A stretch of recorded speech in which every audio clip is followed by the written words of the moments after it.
Assalamualaikum warahmatullahi wabarakatuh. Alhamdulillahirabbil alamin wassalatu wassalamu ala asyrofil mursalin sayyidina Maulana Muhammadin wa ala alihi wa sahbihi ajmain amma ba'du. Yang sangat saya hormati wonten Abi Profesor Quraisy Shihab, wonten Bu Aufa, Profesor Aufa, wonten semua orang-orang UGM, semua yang saya hormati, termasuk niki moderator nih Pak Munjid. Saya seperti yang dikatakan Bu Ova, saya ini termasuk kiai yang nggak suka kalau ngisi acara dikasih judul, karena itu teror. Teror juga mendikte. Saya berkali-kali bilang, itu ibarat saya ini dokter jantung. Ngerti pasien saya itu bahaya karena punya penyakit jantung. Tapi pasiennya tanya cara ngobati jerawat. Jadi yang masalah serius yang saya tahu saya dokternya, tapi pasiennya yang nunjuk, Gus ini saya punya penyakit kulit, tolong obati. Padahal saya tahu penyakit beratnya itu apa? Jantung. Tapi karena ini acara memang harus ada judul, saya terima judul ini, meskipun tadi Pak Munjid bilang ada judul itu berarti ada masalah dalam ukhuwah. Saya tadi karena sudah dipuji ahli Quran, sebelumnya terima kasih, tadi saya sepakat sama Pak Quraisy. Terima kasih pada UGM karena sudah memberi gelar Pak Quraisy Kiai Haji. Biasanya hanya Profesor Doktor, ini nggak ada Kiai Haji, ini spesial. Ini penganugerahan Kiai Haji dari UGM, itu keren betul. Ini Mbak Naswa harus mencatat itu penghormatan. Ini yang ngasih gelar Kiai Haji itu UGM. Jadi karena nggak punya alumni yang jadi kiai, yang ngasih gelar orang lain gitu kira-kira. Begini masalah solusi ya. Saya punya sekian cerita, tadi sudah dipuji ahli Quran. Saya cerita yang Quran saja. Tidak semua masalah itu penyelesaiannya harus dimarahin atau ditegur atau lewat proses hukum formal atau hukum positif atau pengadilan. Tadi di hotel saya seruan beliau sudah cerita tentang materi yang saya utarakan. Begini ada sekian contoh dan itu awal dari nggak ada kekerasan. Tetap menjaga ukhuwah karena modelnya penyelesaian yang tidak menyinggung, tidak mengadili, tidak mendiskreditkan, tidak memojokkan. Saya punya sekian cerita dan ini boleh dikulak Pak Munjid untuk ngiai di UGM, saya sahkan tanpa hak royalti. Saya itu sering Prof, kiai-kiai yang jadi balik sering terima kasih sama Gus, alhamdulillah kulaannya bisa saya jual ya saya. Karena saya ini sudah kiai resi, nggak mau kemana-mana, tapi yang kulaan banyak diretailkan. Terus terima kasihnya sama saya. Dan karena saya ikhlas ya nggak dapat royalti. Tapi sudahlah royaltinya surga saja. Saya cerita yang rileks-rileks. Khalilur Rahman Ibrahim itu pernah ingin karena penat ya, mikir umat itu penat, capek, ingin masalahnya selesai dan nggak mungkin selesai. Sehingga beliau minta umur panjang supaya punya waktu panjang untuk menyelesaikan problem umat. Sama Allah nggak dijawab. Ada orang tua yang sudah renta tua sekali. Karena Nabi Ibrahim itu adalah terkenal dermawan, dipanggil terus dikasih kurma. Dikasih kurma itu makan itu meler lagi, makan meler lagi. Terus Nabi Ibrahim masuk kamar, ya Allah, saya batalkan doa minta umur sampai tua. Ternyata engkau jawab, kalau terlalu tua kayak itu. Terus kedua, Nabi Daud. Ini cerita dulu ya, jangan ditiru. Saya ulang lagi cerita dulu, jangan ditiru. Nabi Daud itu terkenalnya ini. Itu punya istri itu 99. Ini cerita dulu. Kalau sekarang maksimal 4 itu saja kalau berani. Kata orang Madura itu kalau ingin punya istri 2, 4 itu 1 tambah 1 sama dengan 0, Gus. Karena semuanya lari. Tapi ketika melihat satu perempuan yang cantik itu beliau ingin sekali. Ketika penasihatnya bilang, engkau sudah punya 99, tapi tidak ada yang kayak itu. Saya masih ingat sama Profesor Jenny ketika nerjemah Inna hadza akhi lahu tisuna najah. Saya tanya sama Prof Jenny, abahnya Bu Ova ini. Pak Jenny kenapa masih ingin yang satu lagi padahal sudah punya 99? Kata Nabi Daud, tidak ada yang kayak itu. Terus saya guyon sama beliau. Berani berargumentasi ini depan Bu Latifah. Jangan, ini kata Nabi Daud, tidak kata saya. Singkat cerita terus Allah ternyata nggak negur Nabi Daud dengan apalagi mempermalukan negur depan umum atau di medsos atau yang mempermalukan. Allah bikin drama. Yaitu ngutus 2 malaikat, Nabi Daud pas itu raja. 2 malaikat datang tergopoh-gopoh menunjukkan kalau sedang ada masalah yang serius, yang krusial. Nabi Daud sampai kaget. Fafaji aminhum. Kaget betul Nabi Daud. Tahu-tahu ada orang di depannya bertanya, kenapa kamu tergopoh-gopoh? Saya ini punya masalah berat ya Nabi Allah Daud. Apa masalah kamu? Ini saudara saya sudah punya kambing 99. Minta saya yang punya kambing hanya 1. Gimana cara jenengan? Oh kamu udah adil, kamu rakus, mati-mati yang punya 99. Sudah ini keputusan final, sudah, pulang. Barang setelah pulang, itu gue banget kata Nabi Daud. Enggak ditegur, Allah pakai drama. Jadi masalah sekarang adalah amar ma'ruf nahi mungkar sudah kehilangan seni bikin yang tanpa masalah, yang tidak menimbulkan masalah baru gitu. Jadi intinya itu ada penyelesaian masalah yang enggak harus seperti itu, gitu. Pakai drama, pakai apalah yang. Terus cerita ketiga, banyak peristiwa-peristiwa sosial. Saya ulang lagi, peristiwa-peristiwa sosial. Yang penyelesaiannya itu juga agak lewat pengadilan. Ada ayat wa Daud wa Sulaiman yahkumani fil harthi idza fasad fihi wa namul qaum. Itu yang diceritakan di beberapa tafsir, ada cerita unik begini. Ada 2 perempuan kakak beradik, sama-sama punya anak. Kebetulan sama-sama ganteng. Karena masih kecil itu kan mirip. Saya ulang lagi, karena masih kecil itu mirip. Karena sama-sama Arab, enggak Arab sama Kebumen. Kalau sama Kebumen kan hidungnya beda, sama-sama Arab bukan sama-sama Arab, sama-sama ganteng. Singkat cerita, yang satu ini dimakan serigala, anaknya yang satu dimakan serigala. Kemudian semuanya mengklaim yang dimakan itu anak kamu, bukan anak saya. Sehingga anak satu ini milik saya. Yang satu bilang, ini anak saya yang selamat, yang anak kamu dimakan serigala. Nabi Daud ketika ada pengadilan seperti itu menghukumi yang argumentasinya meyakinkan. Sudah ini milik kamu karena kamu lebih berargumentasi. Setelah keluar, kata Nabi Sulaiman pas itu masih kecil. Kalau hakimnya saya, keputusannya tidak seperti itu. Karena Nabi Daud itu demokratis. Saya pokoknya tidak akan keluar dari jalur Quran sebagai pemenuhan karena saya Profesor Quraisy, Profesor Zain itu orang yang sangat menuhi Quran. Terus kata Nabi Daud, Sulaiman sini, sudah kamu saja yang mengadili. Ternyata apa Nabi Sulaiman itu? Ngambil pisau. Mana anak yang selamat? Ini, udah kita bagi 2 saja. Supaya agak konflik. Terus ada yang nangis histeris. Menangis. Yang satu tenang saja. Terus sama Nabi Sulaiman, anaknya dikasihkan yang nangis.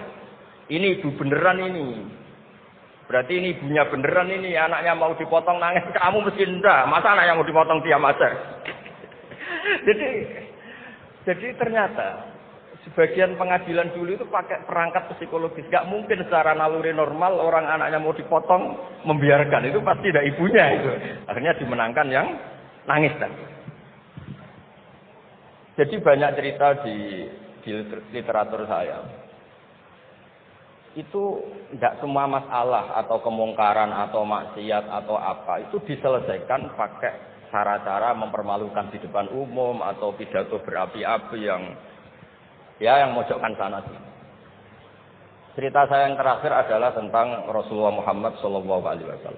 Itu ada orang yang jenisnya hiperseks atau hiper lah. Itu dia mau masuk Islam tuh problemnya karena dilarang zina, dilarang seks bebas. Gaduh di masjid itu. Nabi memang kalau nemuin tamu di masjid karena itu wilayah publik. Nabi tanya, "Loh kenapa gaduh?" Itu ada pemuda yang ingin masuk Islam tapi ya tak zinu fi zina. Dia minta izin supaya tetap boleh zina. Nah, kenapa gaduh? Semua sahabat melarang karena itu enggak mungkin. Makanya enggak boleh ketemu jenengan itu. Kata Nabi, "Enggak apa-apa, suruh ketemu saya." Setelah ketemu Rasulullah di depan beliau, "Apa betul kamu pemuda yang ingin masuk Islam tapi minta izin tetap boleh zina?" "Iya ya Rasulullah." Apa jawabannya Nabi itu unik. Atuhibbuhu li ummik pertama. Kamu suka kalau ibu kamu profesinya seperti itu kemudian dinikmati hidung-hidung belang? Enggak Nabi. Kalau ada orang gitu sama ibu saya tak pukul. Atuhibbuhu li bintik. Kamu suka punya putri yang jadi mainannya orang-orang hidung belang? Ya enggak Nabi.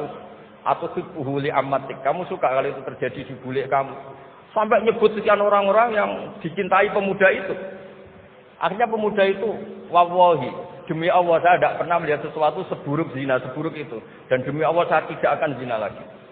Jadi logikanya diset oleh Nabi. Dan Nabi tidak ngancam neraka, tidak marah. Tapi logikanya diatur. Itu pula yang sering digunakan di Quran, sering ada kata kul aro'aitum. Ya, kan banyak di Quran. Aro'aitum itu orang diajak berpikir bersama. Ya, jadi menjaga kemajmukan, menjaga ukhuwah itu dimulai dari cara menyelesaikan. Tidak semuanya harus pakai marah-marah, pakai apa. Dimulai dari Allah sendiri dalam banyak cerita di Quran, di hadis itu suka hal-hal yang kecil, yang keseharian. Makanya dulu itu kalau ulama ditanya, saya ini tidak punya uang padahal ingin makan enak. Ij'al idama ka'al ju'a. Ya, lauk paling enak itu satu, yaitu lapar. Kalau kita puasa, makan apa saja enak karena lapar. Orang sudah lupa, ngiranya makan enak itu kalau menunya atau lauknya sesuai selera itu keliru. Ij'al idama ka'al ju'. Jadikan lauk terbaik adalah lapar.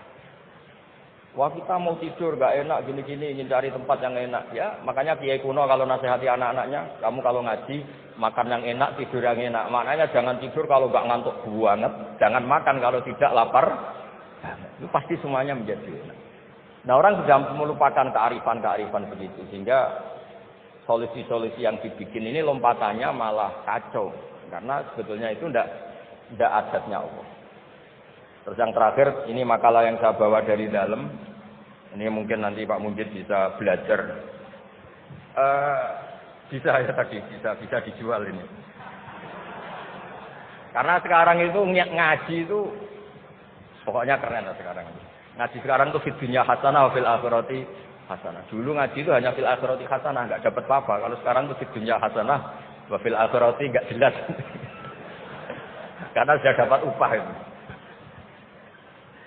Nah, ini cerita, ini di tafsir Qurtubi, nafsiri ayat la khaira fi katsirin min najwahum illa man amara bi sadaqatin.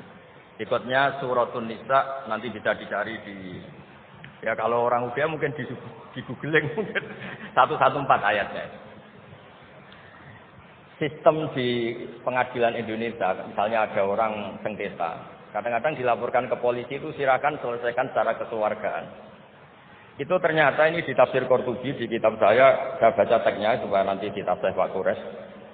Wa kataba Umaru ila Abi Musa al-Asy'ari radhiyallahu anhu qal rudda al-khusuma hatta yastaliqu fa inna faslal qada'i yurisu bainahum ad-dhawain. Jadi kalau ada orang sengketa, silahkan kembalikan yang sengketa kata Sayyidina Umar. Jangan-jangan mereka punya solusi kekeluargaan. Karena kalau diputuskan di pengadilan, itu bisa yurisud dhawain, bisa melahirkan dendam, hasud, dengki. Jadi kalau mereka diselesaikan dengan logika mereka sendiri, dengan kearifan mereka sendiri, maka itu lebih baik.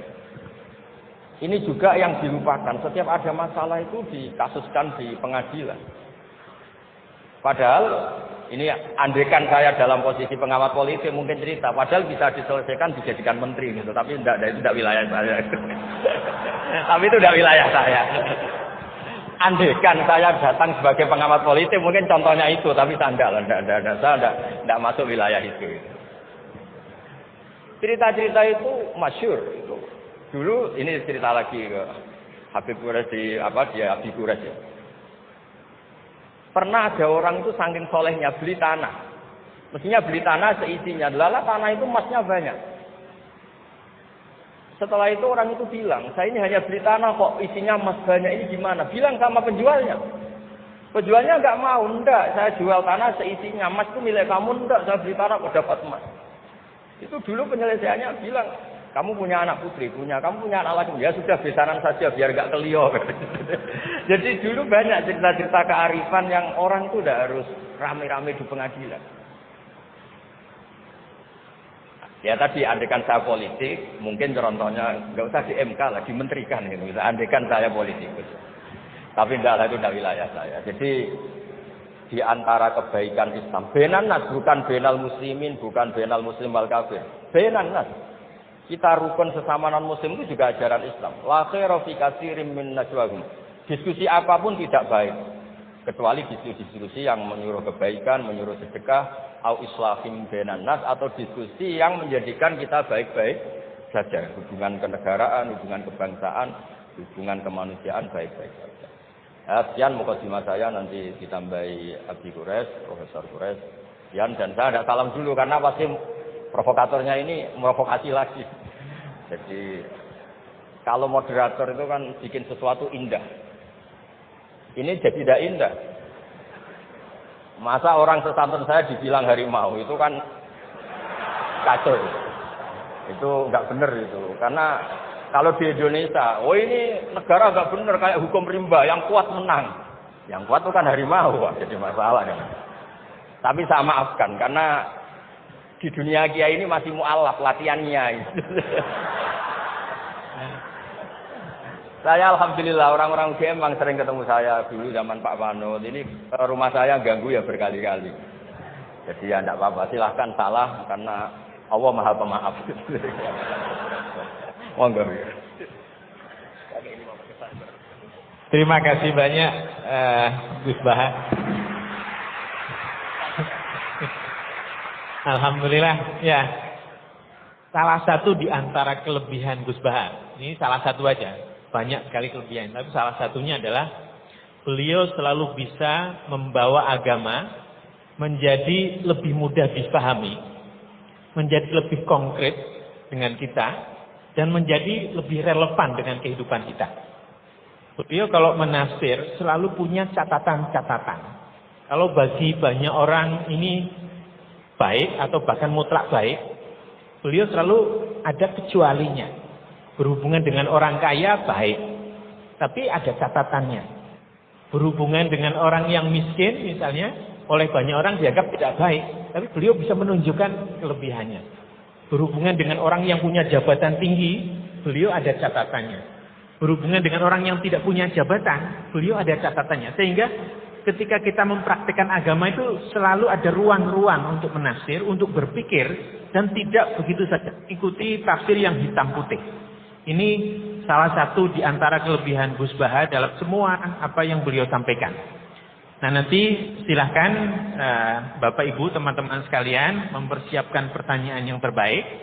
Sebelum itu kita akan minta kepada Profesor Quraisy untuk juga menyampaikan paparannya. Dan sebagai informasi Pak Quraisy, ini yang hadir pada hari ini bukan cuma mahasiswa yang muslim saja. Jadi beberapa mahasiswa yang non-muslim pun ikut hadir, ikut mendengarkan Pak Quraisy dan Gus Baha. Ini kesempatan yang sangat istimewa. Silakan Prof. Quraisy untuk menyampaikan. Bismillahirrahmanirrahim. Alhamdulillah. Wassalatu wassalamu ala Rasulillah wa ala alihi wa ashabihi wa man wala. Ibu Rektor yang saya hormati, saudara moderator, Pak Gus Baha, hadirin sekalian, Assalamualaikum warahmatullahi wabarakatuh.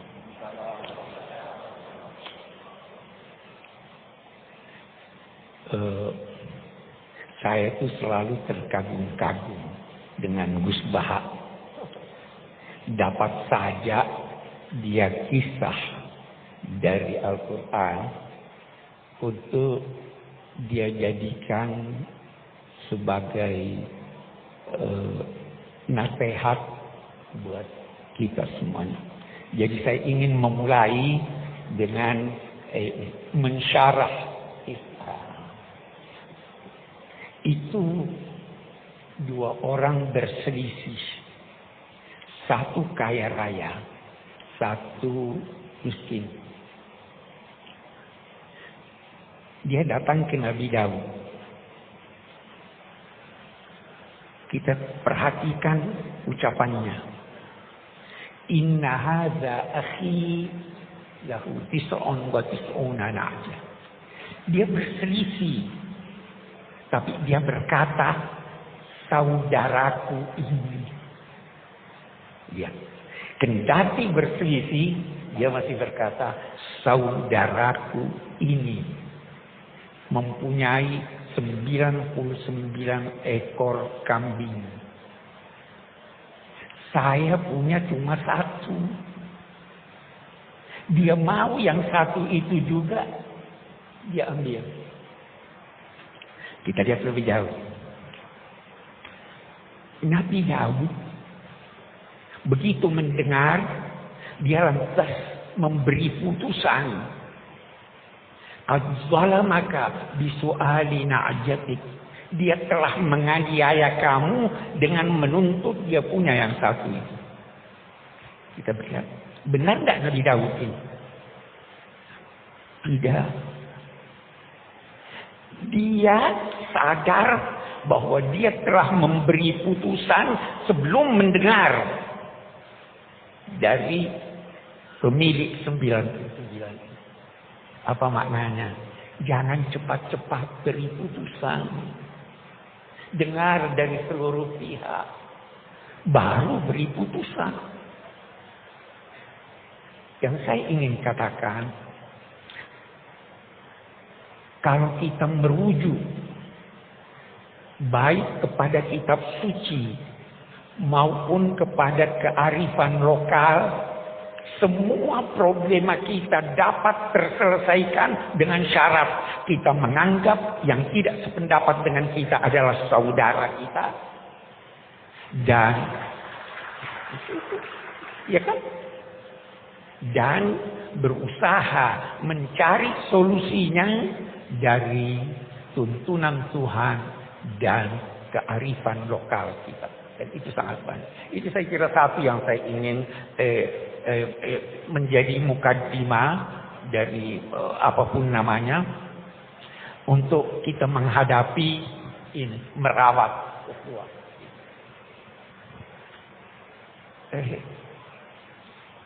Ini kan setelah pemilu Bu ya, saya terkesan begitu. Saya ingin berkata demikian. Ada satu kearifan yang dikemukakan oleh kitab suci yang mungkin juga kita semua perlu sadari supaya terawat ini ukhuwah. Apa itu? Nabi Muhammad sallallahu alaihi wasallam diperintahkan Allah untuk menyampaikan, untuk berucap dan menyampaikan, Qulillahumma malikal mulk tu'til mulka man tasha wa tanzi'ul mulka mimman tasha wa tu'izzu man tasha wa tudhillu man tasha biyadikal khair innaka 'ala kulli syai'in qadir tulijul laila fin nahar wa tulijul nahara fil lail wa tukhrijul hayya minal mayyit dan seterusnya. Sampaikan, Allah pemilik kekuasaan. Dia yang memberi kekuasaan kepada siapa yang dia kehendaki. Dan dia mencabut, dia katakan mencabut. Kenapa dia katakan mencabut? Karena yang kuasa biasa tidak mau, kecuali dicabut. Mencabut kekuasaan dari apa yang dia kehendaki.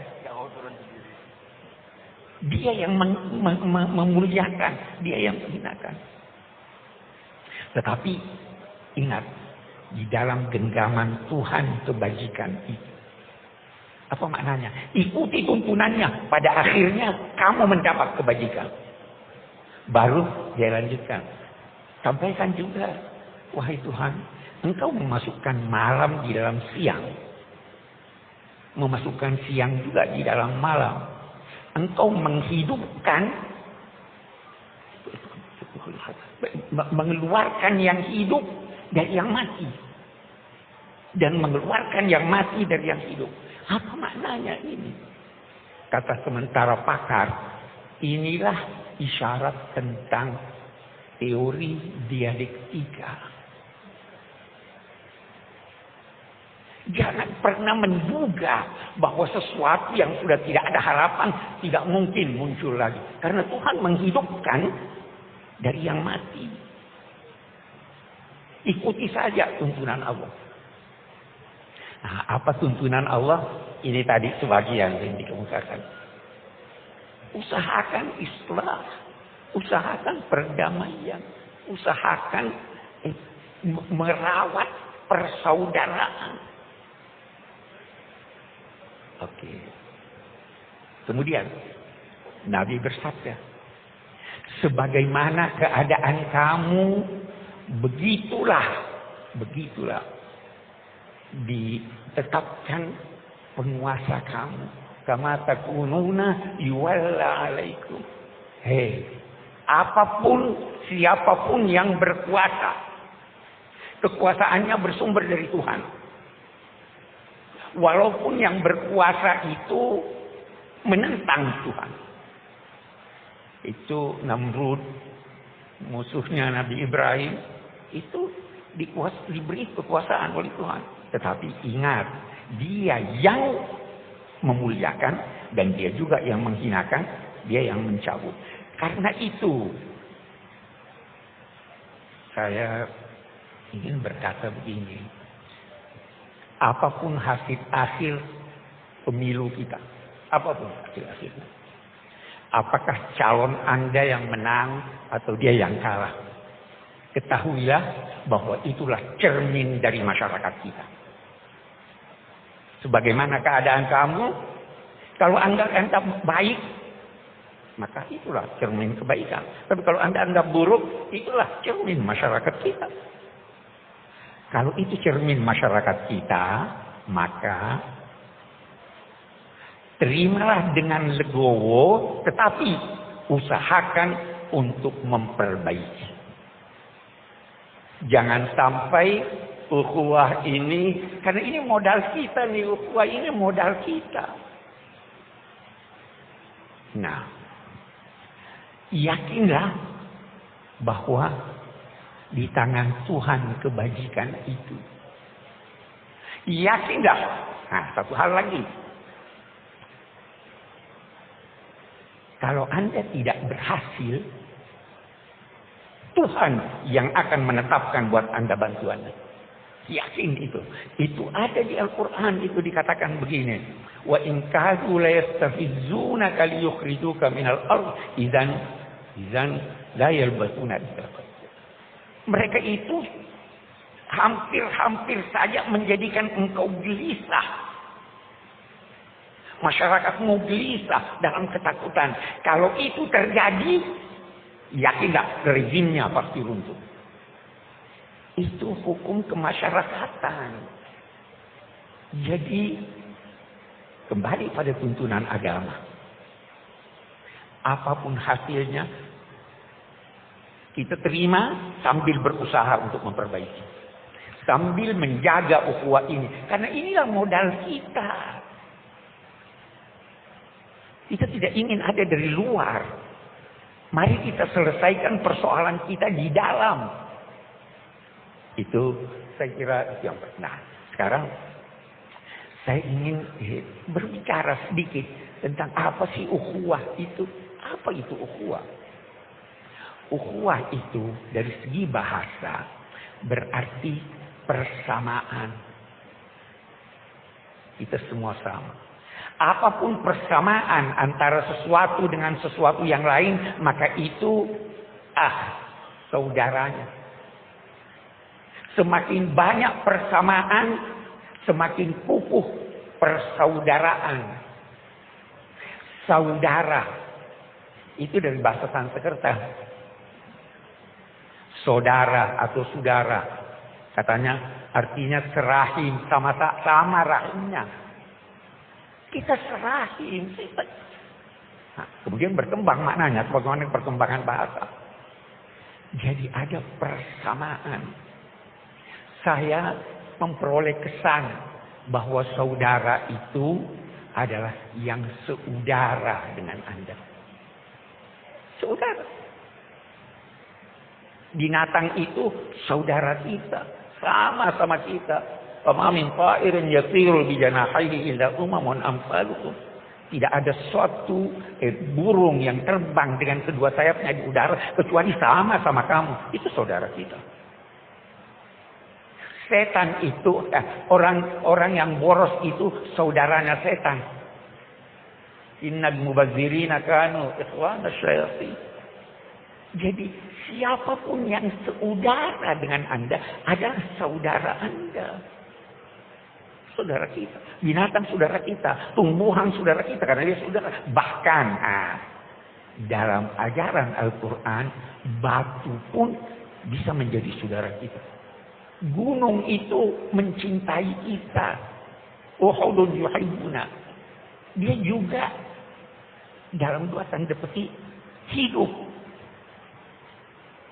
Hidup. Semua saudara kita. Apalagi, nah kemudian karena itu bertingkat-tingkat dan bermacam-macam persaudaraan itu. Salah satu di antaranya adalah saudara sebangsa. Kita sama-sama. Apa itu bangsa?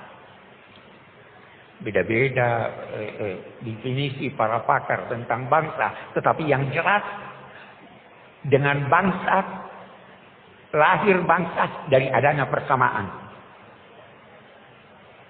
Sama dengan saudara. Boleh jadi persamaan sejarah, persamaan budaya, persamaan cita-cita. Kita sebagai bangsa banyak sekali persamaan kita. Bahasa lebih penting bahasa pikiran daripada bahasa lisan. Harus menyatu kita. Karena itu dalam konteks persaudaraan sebangsa, kita harus mencari titik temu. Tanpa titik temu, kita tidak bisa mewujudkan persaudaraan sebangsa.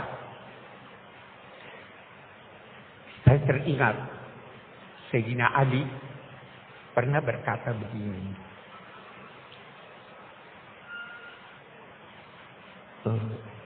Penyakitmu disebabkan olehmu. Obatnya ada di tanganmu, tapi engkau tidak sadari. Jangan sampai kita seperti itu. Penyakit kita disebabkan oleh kita sendiri. Obatnya ada di tangan kita, tapi kita abaikan obat itu. Saya kembali. Kita punya titik temu. Sebagai bangsa, titik temu kita Pancasila. Ketuhanan yang Maha Esa. Itu titik. Bisa kita berbeda-beda penafsiran tentang apa arti ketuhanan yang Maha Esa. Bisa beda. Dalam Islam aja beda-beda itu. Tetapi kita percaya Tuhan. Bisa beda-beda kita dalam mengartikan Maha Esa itu apa. Tetapi kita percaya ada penguasa. Itu titik kita. Titik, Anda menulis kata dimulai dari titik. Apa yang Anda tulis terserah, asal mulai dari titik Tuhan. Kalau tidak mulai dari Tuhan, no. Itu kesepakatan kita. Anda mengakhiri kalimat dengan titik. Jangan pakai koma. Kalau begitu, Tuhan adalah pangkalan tempat bertolak dan pelabuhan tempat bersau. Kita berbeda, mari kita kembali kepada tuntunan Tuhan. Itu kesepakatan. Yang tidak mengakui ini di luar bangsa Indonesia. Kemudian ada kemanusiaan. Kesepakatan. Kemanusiaan itu mendahului keberagamaan. Mendahului keberagamaan. Anda mau pergi sholat Jumat. Di tengah jalan ada orang yang ketabrak yang perlu ditolong. Apa Anda pergi sholat Jumat? Atau tolong ini? Anda mau sholat, mau berwudu, ada air. Kalau Anda pakai, ada yang mau minum yang kehausan. Jangankan manusia, anjing kehausan, mau minum. Anda kasih dia minum atau gunakan untuk berwudu. Kemanusiaan itu tidak hanya tertuju pada manusia. Tertuju kepada seluruh makhluk. Tidak ada kerakyatan. Ya kan? Persatuan dulu. Kerakyatan. Saya itu merenung-renung tentang apa yang dirumuskan dan menjadi kesepakatan kita tentang kerakyatan yang dipimpin oleh hikmah kebijaksanaan dalam permusyawaratan perwakilan. Luar biasa. Luar biasa. Tahu apa arti rakyat? Rakyat itu dari kata riayah, ra'in. Pengembala itu dinamai ra'i. Yang memelihara, memberi makan, melindungi. Rakyat itu harus dipelihara, dilindungi, dijaga. Itu rakyat kan? Dipimpin, hikmah. Tahu apa itu hikmah? Hikmah itu terambil dari akar kata yang berarti kendali. Hikmah itu sinonim dengan siasat. Siasat itu terambil dari kata yasusu sais. Dalam bahasa Indonesia ada sais. Delman, pengemudi. Yang bersiasat harus menjadi seperti pengemudi. Apa syaratnya? Dia harus kenal fungsi-fungsi dari kendaraan yang dia akan gunakan. Dia harus tahu ini rem, ini dan sebagainya, ini mesin. Kalau dia tidak tahu, tidak boleh dong mengemudi. Ada lagi, bukan cuma tahu, punya pengalaman dalam hal ini. Anak kecil, anak saya tahu itu. Ini rem, ini klakson, ini. Tapi dia tidak tahu menggunakannya. Tidak boleh mengemudi. Ada lagi? Ada. Dia harus tahu jalan. Dia harus tahu arah. Kalau dia tidak tahu arah, mana kita mau pergi? Jangan bersiasat. Itu bukan hikmah. Ada lagi? Ada. Mengemudi itu ada seninya. Bukan asal ya, ada seninya. Ada lagi, satu lagi. Dan ini yang hilang dari kita. Apa itu? Akhlak. Mengemudi itu perlu akhlak. Jangan bunyikan klakson malam-malam. Jangan menyalip dari sebelah kiri. Tapi akhlak. Nah, kerakyatan yang dipimpin oleh hikmah. Oleh siasat yang syaratnya seperti ini. Baru dalam permusyawaratan. Musyawarah itu apa? Musyawarah itu pada mulanya berarti mengambil madu dari sarangnya. Siapapun yang menemukan madu itu milik bersama. Karena itu Nabi bersabda, orang beriman itu seperti lebah. Bagaimana lebah? Dia selalu berada di tempat yang bersih. Kalau dia hinggap di dahan, dia tidak merusak. Dia lebah. Kalau dia menemukan sekuntum bunga, dia tidak ambil sendiri. Dia menari-nari panggil yang lain. Mari bersama-sama mengambil. Dia tidak mengganggu yang tidak diganggunya. Tetapi kalau dia menyengat, sengatannya obat.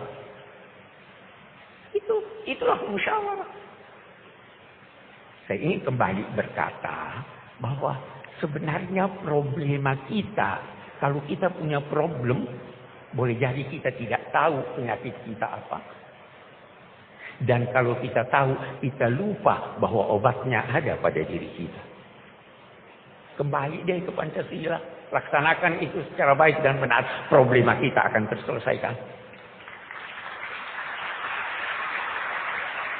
Oke.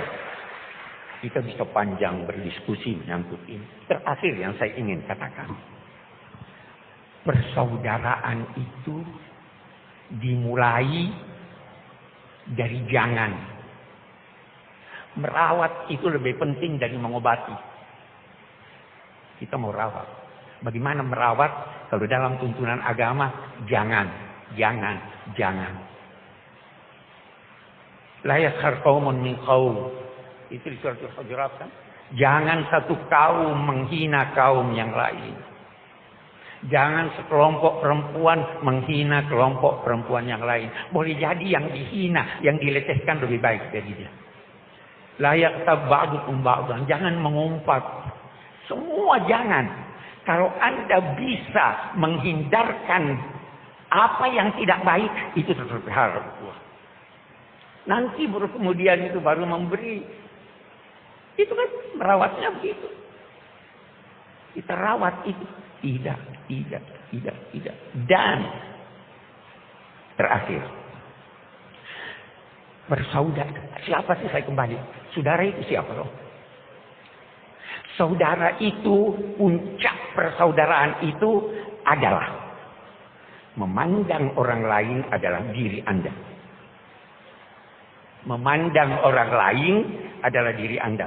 Anda mau yang terbaik buat Anda? Mau. Kalau begitu, itu orang itu, saudara saya itu saya. Beri dia yang terbaik. Itulah puncak persaudaraan. Karena itu kalau terjadi selisih, itu di Al-Quran dikatakan, orang bertakwa, al-kaziminal ghaiz, menahan amarah. Boleh jadi masih ada dendam di dalam, tapi ditahan. Lebih tinggi apa? Wal afina anin nas, memaafkan. Bukankah dia juga manusia seperti Anda? Bukankah kalau Anda bersalah, Anda mau dimaafkan? Mau lebih tinggi? Wallahu yuhibbul muhsinin. Berbuat baik kepada orang yang bersalah. Itulah cara merawat ukhuwah. Tanpa itu, terus ini begini, ini begitu. Dan pada akhirnya, setelah kita berusaha, saya garis bawahi, berusaha sekuat kemampuan sambil memelihara modal utama ini, kalau Anda belum berhasil, yakinlah bahwa Tuhan akan turun tangan. Itu hukum kemasyarakatan yang dijelaskan oleh Al-Quran. Pasti. Karena apa? Setiap rezim ada ajalnya. Bukan cuma manusia yang punya ajal. Walikulli ummatin ajal. Faiza ja. Ada ajalnya. Kita berusaha sebaik mungkin, tetapi tidak keluar daripada pemeliharaan kita terhadap bangsa ini, persaudaraan ini. Jangan sampai ada kekacauan.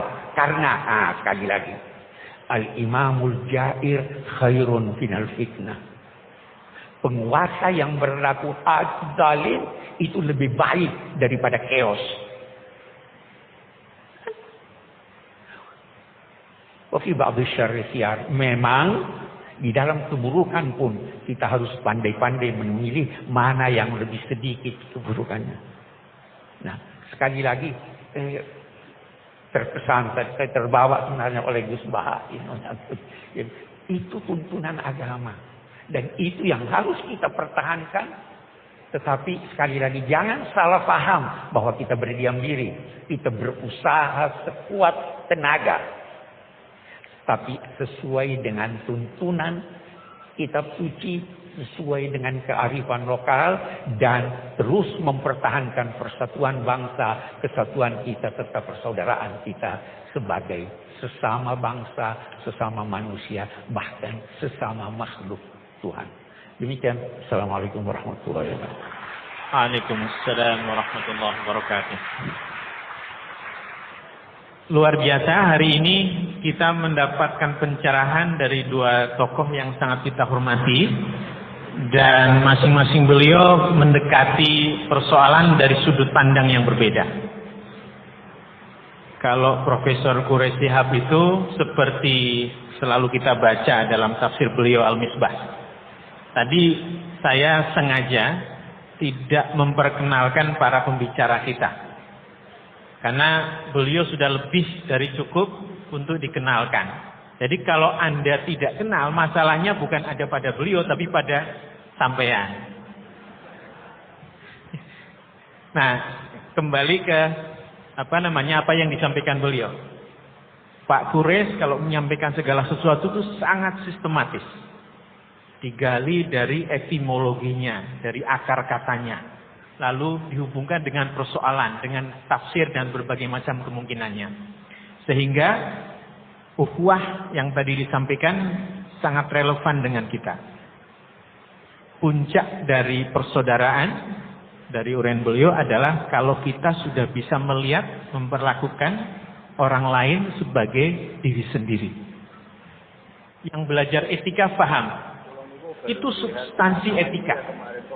Etika adalah kita tidak ingin diperlakukan oleh orang lain sebagaimana kita diperlakukan oleh orang lain. Kalau kita nggak mau dicubit, kita nggak boleh mencubit orang lain. Itu etika. Apa yang disampaikan beliau adalah ukhuwah, persaudaraan, seperti itu. Gus Baha dengan pendekatan yang berbeda, yang kalau di kampus namanya pendekatan kritis. Jadi kalau pendekatan Pak Kures adalah pendekatan sistematis, pendekatan Gus Baha adalah pendekatan kritis. Mempersoalkan apa saja. Yang sudah dianggap baik, bisa dipersoalkan. Yang bisa dianggap buruk, bisa dipersoalkan. Supaya kita punya ruang-ruang tadi. Dan sebetulnya salah satu tanggung jawab kita di kampus adalah itu. Mempersoalkan segala sesuatu, bahkan untuk hal yang sudah dianggap normal oleh orang biasa. Supaya kita punya perspektif berbeda, ada kemungkinan berbeda. Nah, kita sudah mendapatkan dua perspektif yang saling melengkapi. Perspektif sangat sistematis dan perspektif kritis terhadap isu